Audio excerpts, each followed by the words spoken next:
Palamaner MLA Amarnath Reddy నివాసంలో మాజీ CM Kiran Kumar రెడ్డితో కలిసి ఆత్మీయ సమావేశం జరిగింది.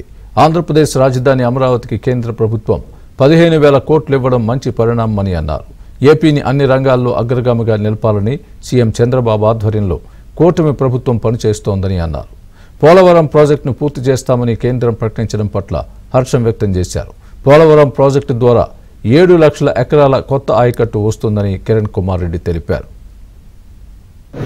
అమరావతి క్యాపిటల్ కి ఏదైతే నిధులు కావాలని రాష్ట్ర ప్రభుత్వం కోరిన 15,000 కోట్లను వారు రిలీజ్ చేయడం జరుగుతూ ఉంది. అదేవిధంగా మనకు పోలవరం ప్రాజెక్ట్ త్వరగా పూర్తి చేయాలి.